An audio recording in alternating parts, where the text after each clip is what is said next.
In the shadows of history lie corridors no one was meant to walk, archives written in ink that bleeds secrecy. They whisper of convoys that never arrived, signals that vanished into static, and ledgers buried under silence. What was hidden was, not destroyed but displaced, slipped behind locked doors and sealed vaults. The deeper one searches, the more the ground trembles, as if the truth itself resists discovery. Step closer, and you may not return unchanged. On the night of 12 December 1944, a small British convoy, designated JW61A, departed Scapa Flow under heavy winter cloud.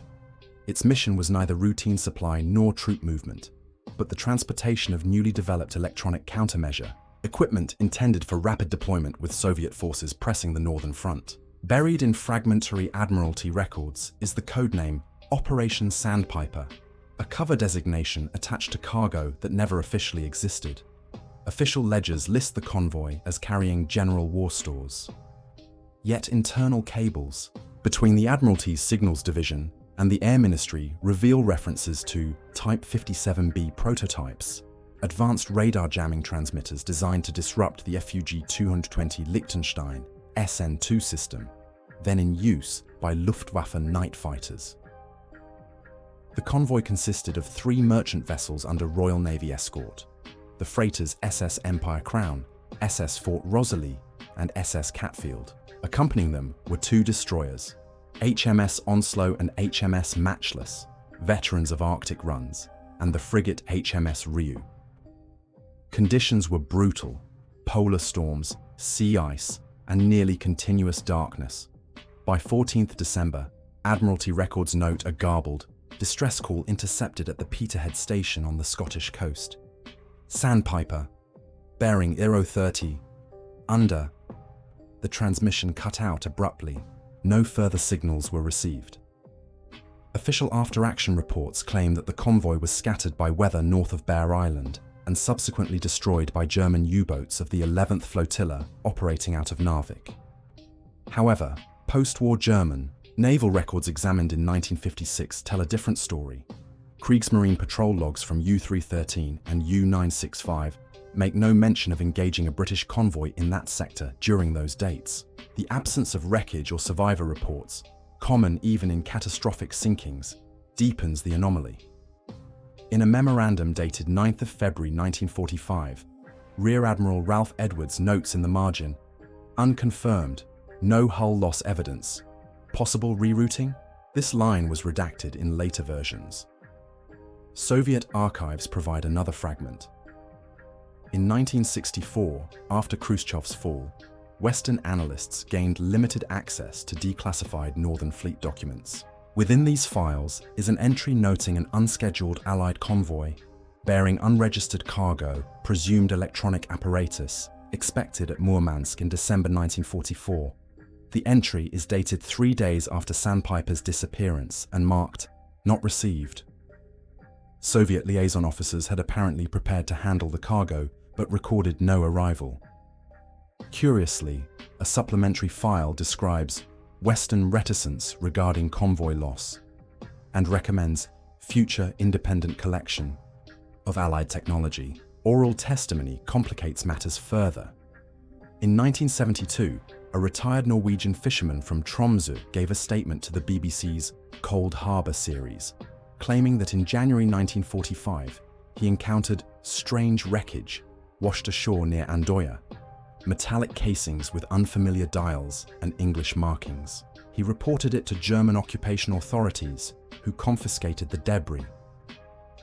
When Allied investigators questioned him in 1946, no record of the report existed. Theories abound within intelligence circles. Some suggest that the convoy was redirected, under deep secrecy, and offloaded at a hidden facility in Iceland or Greenland, beyond the reach of both Soviet and German intelligence.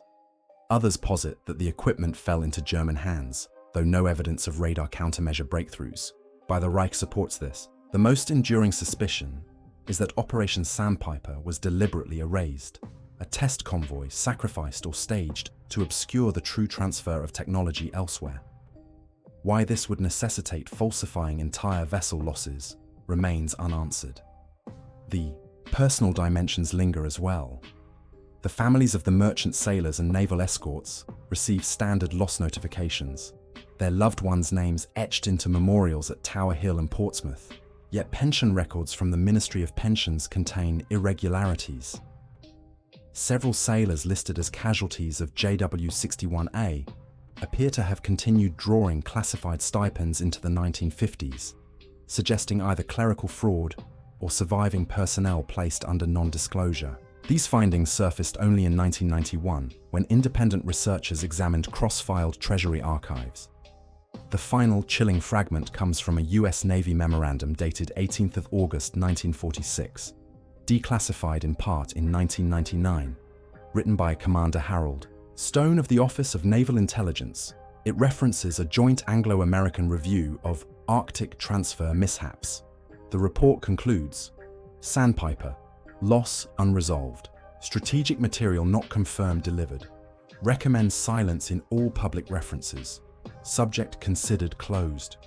Stone underlined the last sentence twice. No explanation followed. Thus, Operation Sandpiper remains suspended in history, a vanished convoy, an experimental cargo never officially acknowledged, and an unbroken silence stretching across Admiralty, Soviet, and American files. Whether swallowed by the Arctic storms, intercepted by unknown forces, or deliberately vanished into secrecy, its absence casts a shadow across the final winter of the Second World War. What endures is not the certainty of loss, but the precision of its erasure, the hand of bureaucracy, ensuring that the fate of Sandpiper would forever remain beyond the reach of public record.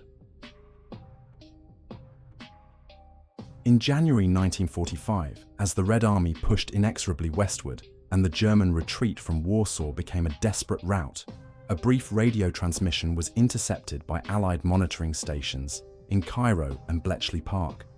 It lasted less than 90 seconds, broadcast on a frequency long associated with the Polish Bureau Cyfrów, the cryptographic bureau whose pioneering work on the Enigma machine had provided the Allies with their first decisive edge in signals intelligence. The signal was fragmentary, corrupted by static and fading atmospheric conditions, but it carried unmistakable identifiers. The familiar call sign WX37, once belonging to a Warsaw-based team of codebreakers presumed dead, or captured 2 years earlier.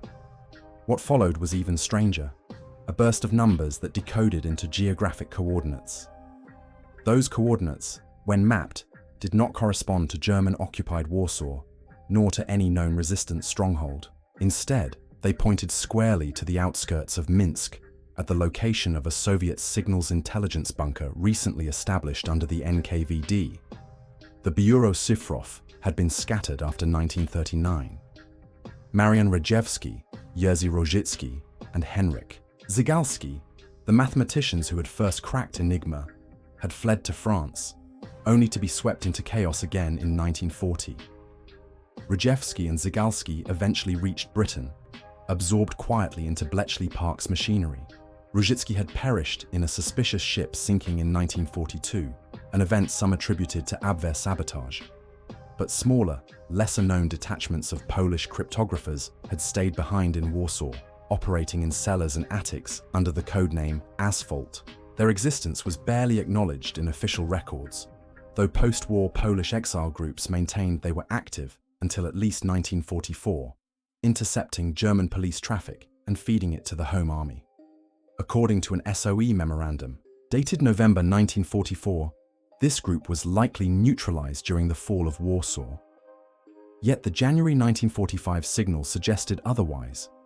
Declassified fragments from the UK Foreign Office, file FO 371-51118, reveal the consternation the message caused. One cable from the British liaison mission in Moscow warned, any indication of Polish SIGINT aligning with Soviet NKVD would be a political disaster. Must confirm authenticity. Bletchley Park analysts pored over the intercept. One group argued that the cipher signature was genuine, identifiable by a distinctive pattern of plugboard habits, unique to Warsaw operators. Another group suspected deliberate forgery, a Soviet attempt to create the illusion of Polish collaboration. The debate was never resolved. The file concludes abruptly, matter not to be pursued. In Poland, silence was enforced. When Soviet forces secured Warsaw in January 1945, NKVD detachments swept the city for surviving intelligence personnel.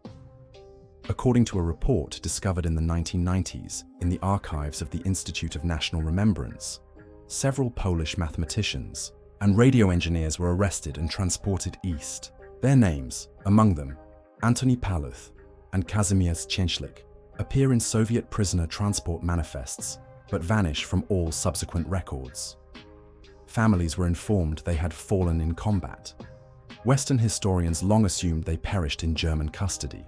Yet the Minsk coordinates suggest otherwise, that at least some were co-opted by Soviet intelligence, their expertise in ciphers exploited during the immediate post-war struggle over European communications. The geopolitical stakes were immense. By January 1945, Enigma was no longer Germany's shield, but the Polish legacy in code-breaking remained a prize. The Soviets had watched jealously as the British and Americans built vast decoding networks on Polish foundations. Stalin's security services coveted that knowledge, both to secure their own communications and to monitor their new Western allies. If a group of Polish cryptographers was indeed forced into service at Minsk, their role may have been to replicate Bletchley Park's methods under NKVD control. This would explain the cryptic radio burst, not a plea for rescue, but a desperate warning to the West that their secrets were being absorbed behind the Iron Curtain. In 1978, a retired Polish radio operator living in Chicago, identified in Emigre, publications only as WK, claimed to have been present when the January 1945 signal was sent. According to his testimony, smuggled through exile networks, 3 surviving cryptographers in Warsaw built a clandestine transmitter in a cellar off Nowy Świat Street. Facing imminent capture by the Soviets, they resolved to send one final message, hoping the West would understand. We are not with them willingly. Do not trust Moscow with what we gave you. His account has never been independently verified, but it aligns with the intercepted burst. The US National Security Agency took renewed interest during the early Cold War. A 1953 NSA memorandum, declassified in 2004, references the anomalous Warsaw-Minsk burst of January 1945 as part of a broader review of Soviet code-breaking capabilities. The memo concludes, probability high that Soviet SIGINT benefited from forced cooperation of Polish cryptographers. Extent of knowledge transfer unknown. The page is heavily redacted, with entire sections blacked out. What remains today are fragments, a burst of numbers, a trail of vanished mathematicians, and whispers in émigré circles. No graves were ever confirmed, no memorials erected. Officially, the Polish cryptographers of Warsaw disappeared in the inferno of the uprising, martyrs to the Nazi occupation. Yet the coordinates pointing east tell a different story, of expertise, seized, of loyalties twisted by survival, and of a final, desperate transmission cut short by static. It was both a warning and a farewell, one that remains buried in intelligence files labeled Unresolved Anomaly. The Warsaw cryptographers' last act, in all likelihood, was not to defy the Reich, but to caution the West against the ambitions of their new ally, a message received, archived, and then quietly ignored. In the winter of 1943, British aerial reconnaissance units flying over occupied Norway began to notice unusual construction activity near the coastal town of Trondheim. The site lay in the shadow of a fjord, concealed by pine forests, and outwardly resembled the many fortified airstrips the Luftwaffe had built to support U-boat operations across the North Atlantic. At first, the photographs were dismissed as routine. Yet when analysts at RAF Medmenham studied the images under stereoscopic magnification, they detected anomalies, an unusual pattern of hangars, unusually wide aprons, and what appeared to be massive blast doors cut into a rock face. The site was given the provisional codename Lustre in Allied intelligence files, later formalized as Project Lustre. Its purpose was never conclusively determined, but fragments of captured documents and testimony suggest it represented one of the Reich's most ambitious and most carefully buried technological undertakings. The German military presence in Trondheim was significant. The port had become a key hub for U-boat refueling, with the heavy cruiser Admiral Hipper and battleship Tirpitz both anchored in its fjords at different times. But Lustre did not fall under the Kriegsmarine's jurisdiction. According to a partially decrypted Abwehr cable dated March 1944, control of the facility was transferred to the SS Wehrwirtschafts- und Rüstungsamt, SS Office of Armaments and Economics, under the supervision of the SS Technical Division. This was the same bureaucratic branch tied to the Reich's more esoteric weapons projects, from V-weapons to advanced jet prototypes. Norwegian resistance fighters who observed the site reported that its perimeter was guarded not by regular Wehrmacht troops, but by SS Totenkopfverbände units, a rarity for an airfield and a telling one. In 1962, when the Norwegian government declassified fragments of wartime intelligence gathered by the Maelorg resistance, a handful of documents surfaced that deepened the mystery. Among them was a report from September 1944 describing large wingless bodies resembling fuselages being transported by rail from occupied Denmark to Trondheim under heavy escort. The report describes these units as approximately 12 meters long, with conical noses and fin-like structures. They were stored inside the Lustre complex, where no conventional runways were available. Instead, resistance observers noted long ramps, leading directly into the fjord waters. This detail sparked speculation that Lustre was not an airfield in the traditional sense, but a launch facility for experimental craft. Captured German engineers later provided fragments of testimony. During Allied interrogations in 1946 at Camp Dustbin, a detention center for high-ranking technical personnel, one Luftwaffe engineer named Hans Müller claimed that Lustre had been intended as a proving ground for a reconnaissance rocket glider capable of transatlantic flight. The description bore similarities to unconfirmed rumors of the Silbervogel, Silver Bird, a suborbital bomber concept designed by Eugen Senger and Irina Brett. However, Müller's testimony was inconsistent and may have been self-serving. Other prisoners mentioned only special cargo operations and refused to elaborate. Photographic evidence remains sparse. Aerial sorties over Trondheim in late 1944 were hampered by heavy flak, and only 3 confirmed photographs of the Lustre site survive in British archives.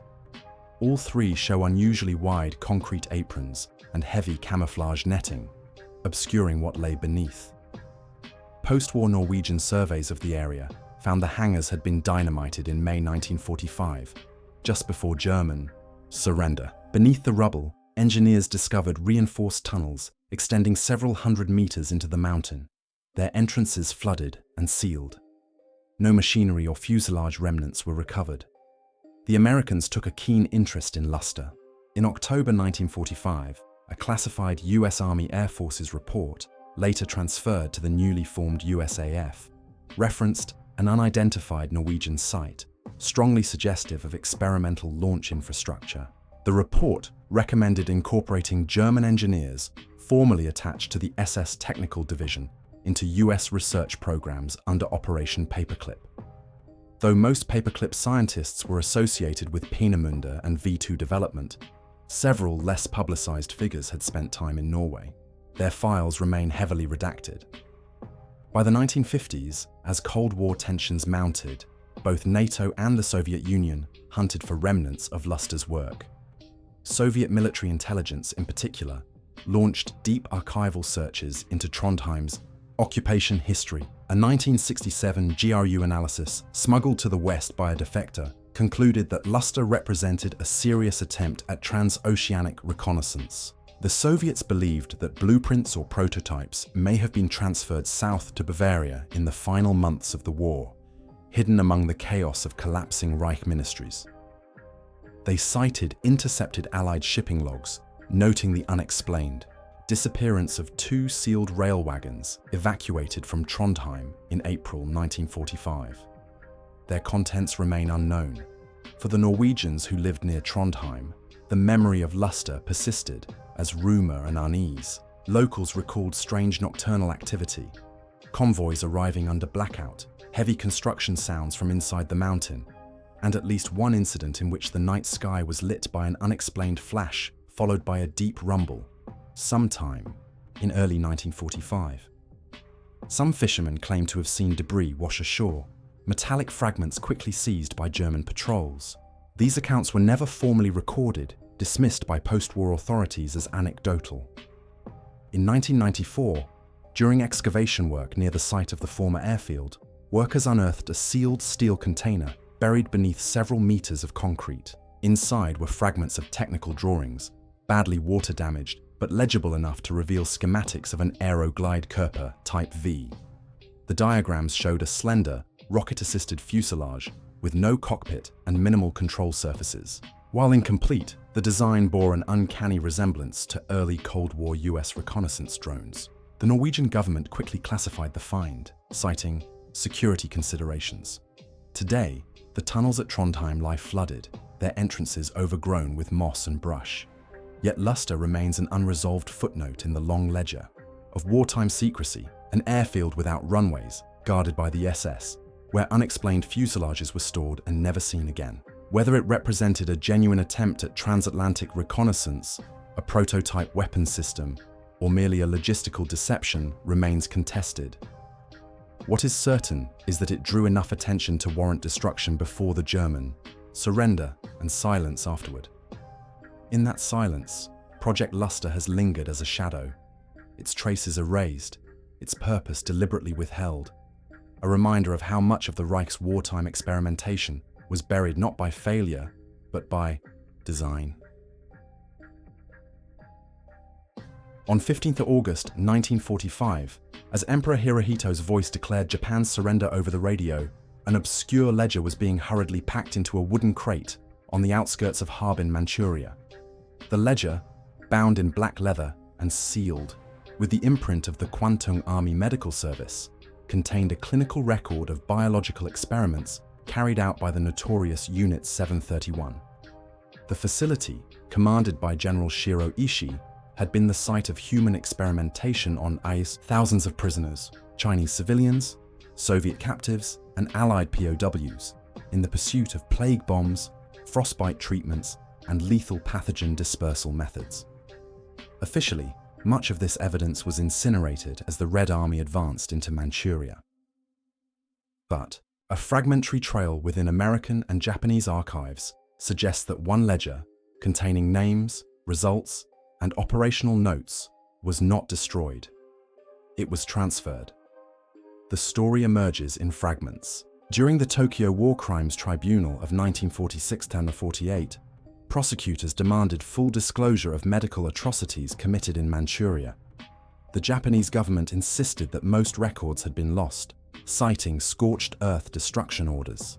Yet in an internal memorandum dated 12 October 1946, a US Army counterintelligence officer named Colonel Murray Sanders wrote, "Ledger recovered via secondary channels, contents sensitive, details not to be disclosed in tribunal proceedings." This memorandum, preserved in the Judge Advocate General's files, was heavily redacted, but unmistakably referred to the black-bound volume. Sanders had been dispatched to Japan in 1945 to assess Japanese biowarfare capabilities, and later became instrumental in negotiating immunity for Ishii and his subordinates in exchange for data. The contents of the ledger, as reconstructed from surviving notes, included detailed accounts of frostbite threshold testing on live human subjects, complete with environmental data logged at hourly intervals, bacteriological studies involving plague-infected fleas released in controlled field trials, and autopsy results measuring internal organ degradation after exposure to anthrax spores. The ledger also included coded references to Operation Cherry Blossoms at Night, a planned biological attack on the US mainland in 1945 that was never executed. Most chillingly, the ledger catalogued not only experimental results, but also the identities of select researchers earmarked for transfer. These names appear again, years later, in US Army Medical Corps personnel files under altered aliases. Evidence of the ledger's disappearance emerges in US declassified correspondence. In February 1947, a cable from General Charles Willoughby, head of G2 intelligence in occupied Japan, instructed his staff to retain all documentary evidence of Japanese BW, biological warfare research, under direct custody, preventing UN access. A handwritten note in the margin reads, "Ledger to Fort Detrick, do not circulate." Fort Detrick, Maryland, had become the United States' primary biowarfare research facility. There, the data gleaned from Harbin would be repurposed into US programs during the Korean War and beyond. Japanese testimonies hint at the ledger's passage. In 1981, a former Unit 731 technician named Yoshio Shinozuka testified before Japanese courts, admitting that his unit had destroyed records in August 1945. Yet he added cryptically, "Not everything burned. Certain books were taken, escorted south by men in unfamiliar uniforms." This statement aligns with accounts of US intelligence operatives arriving in Manchuria immediately after Soviet occupation, negotiating directly with Ishii's staff under clandestine terms. Soviet archives confirm that their own units captured fragments of research material, but never obtained full records. Moscow accused Washington of monopolizing the trove and shielding Ishii from justice, a charge the US consistently denied. The ledger's trail re-emerges in the Korean War. In 1951, the People's Republic of China accused the United States of deploying plague and cholera against North Korean villages. International commissions dismissed the claims as propaganda, yet a declassified CIA memo from 1956 notes, "Enemy allegations closely parallel methodologies documented in 731 Ledger, Harbin." Whether coincidence or correlation, the similarity raised uncomfortable questions inside the intelligence community. Researchers in Japan attempted to recover the truth decades later. In 1993, journalist Seiichi Morimura uncovered a Ministry of Health file referencing Ledger Kuro 731, which had been removed to US custody February 1947. Morimura's inquiries were stonewalled. That same year, American journalist Peter Williams filed Freedom of Information Act requests with the Department of Defense seeking documents related to the Harbin experiments. The requests returned hundreds of pages, all heavily redacted, with repeated references to Project Paperclip medical assets. In several places, lines noting ledger-derived data had been blacked out. The ledger also carried a human dimension. Names within it, according to scarce descriptions, matched Japanese medical officers, later integrated into civilian life in Japan under new identities. Some took prominent positions in universities and hospitals, their past obscured by post-war cover arrangements. In a chilling example, one surgeon listed as conducting vivisections in Harbin became a respected pediatrician in Tokyo, dying peacefully in 1975 with honors from medical associations that never questioned his wartime past. Families of victims, particularly in China, never received acknowledgement or even admission that their relatives had been catalogued in the Black Ledger. The final trace surfaces in a 1999 oral history project conducted at Fort Detrick with retired scientists. One unnamed participant recalled being shown a thick, black-bound logbook in the late 1940s containing atrocious but invaluable data. He described it as translated from Japanese, though many tables were intact in original script. He emphasized that the logbook was treated as classified beyond top secret and was locked in a restricted vault. After the 1950s, he never saw it again. Its fate remains unknown. Today, the ledger's existence is not officially acknowledged by any government. No copy is publicly available, no tribunal ever cited it, and no memorial in Harbin bears reference to it. Yet scattered memos, testimonies, and redacted lines point to its reality. A book that survived the burning of Unit 731's archives, only to vanish into Western military custody. Its disappearance embodies the darker bargains of the post-war world. Atrocities erased in exchange for data, justice sacrificed for strategic advantage, and truth buried beneath the bureaucratic stamp of classified. The black ledger of Unit 731 did not vanish into fire, but into silence, its pages locked away where accountability could never reach. In the spring of 1952, a routine CIA monitoring post operating from the American sector of Berlin picked up irregular Soviet troop movements around Friedrichstrasse. The location was well known as one of the city's most complex transport hubs, a tangle of S-Bahn and U-Bahn lines running beneath the heavily surveilled border zone. Yet analysts at the Berlin operations base noted that Soviet detachments were not concentrating above ground, but instead funneling into a sealed station deep below street level, a ghost station, closed since May 1945. For weeks, patrols returned to the same subterranean entrance, their activity inconsistent with normal security sweeps. Intercepted Soviet communications referred cryptically to Thule Archive crates and Keller 12. The CIA opened a file under the classification Berlin Anomaly, Ghost Station. The ghost station had a wartime origin. During the final collapse of the Reich, Wehrmacht couriers attempted to evacuate crates marked with the insignia of the Thule Gesellschaft, an esoteric nationalist group that had, by 1945, been co-opted into elements of SS intelligence. According to fragments of captured Wehrmacht logs, these crates were loaded at the Reich Chancellery bunker complex and moved via the S-Bahn network as Soviet artillery closed in on the city. A report from the 9th Army Quartermaster Corps, dated 29 April 1945, describes 6 sealed containers, diplomatic weight, consigned to SS Technical Division, Priority Transit. Their destination, Friedrichstrasse. The couriers vanished in the chaos. When Allied forces secured the city, no crates were ever recorded in occupation inventories. By 1947, the US Office of Military Government had already flagged Friedrichstrasse's lower tunnels as suspicious. Engineers conducting post-war surveys noted that one platform was bricked over hastily, concealing access to a storage vault. The structure was left untouched, in part due to jurisdictional confusion between the 4 occupying powers. With the division of Berlin formalized in 1949, the area fell under Soviet control. For years, it appeared dormant. Then, abruptly, the 1952 troop movements began.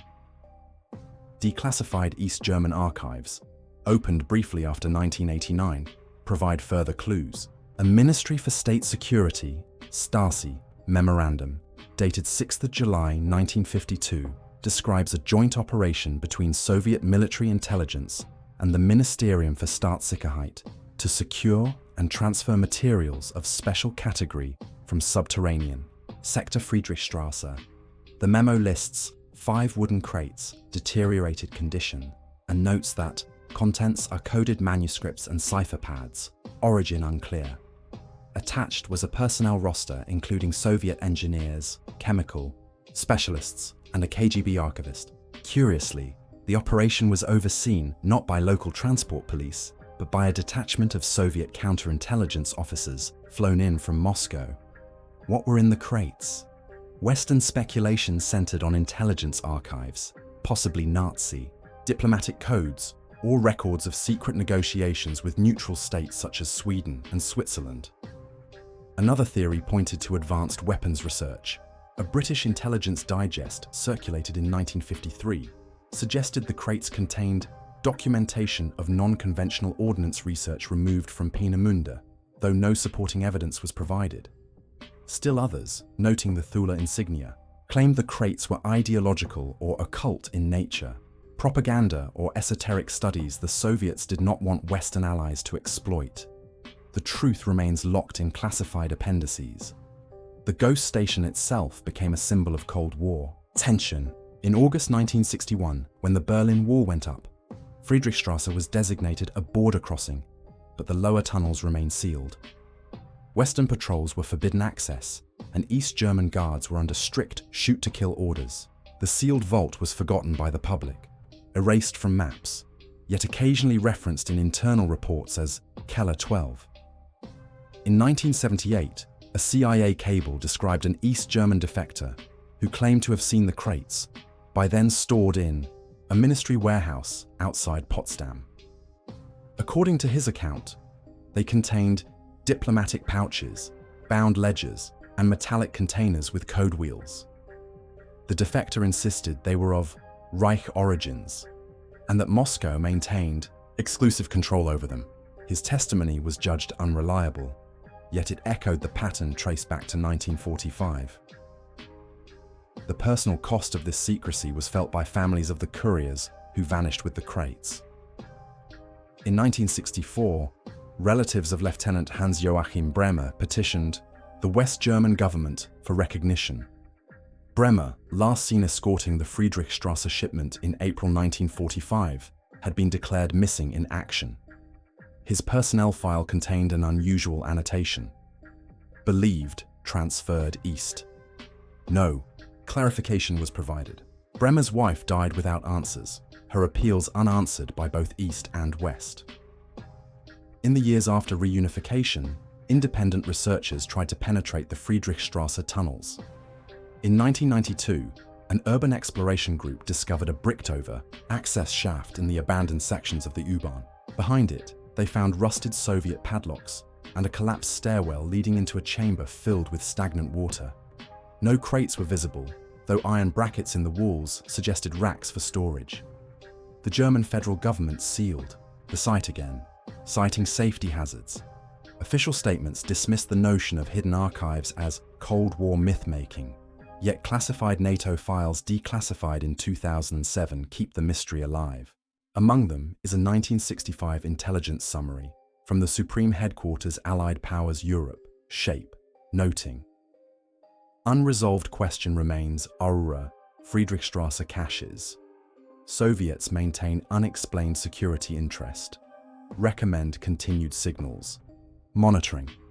The note is terse, but confirms that Western intelligence never dismissed the crates outright. Instead, they treated them as a persistent anomaly, one more unsolved shadow in Berlin's divided geography.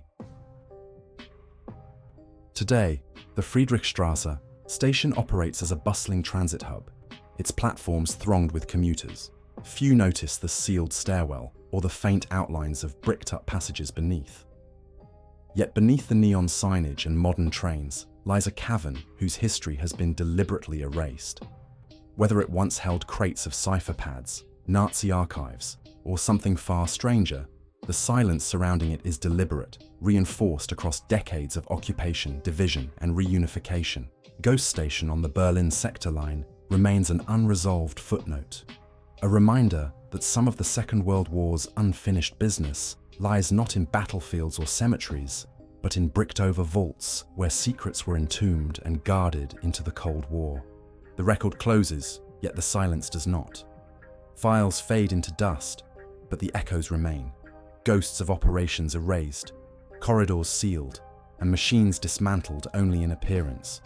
Somewhere beneath the weight of stone and secrecy, the unanswered waits with patience, knowing time itself is a co-conspirator. What was concealed was never truly gone, only hidden until the next hand dares to lift the veil. The shadows are not empty, they are watching still.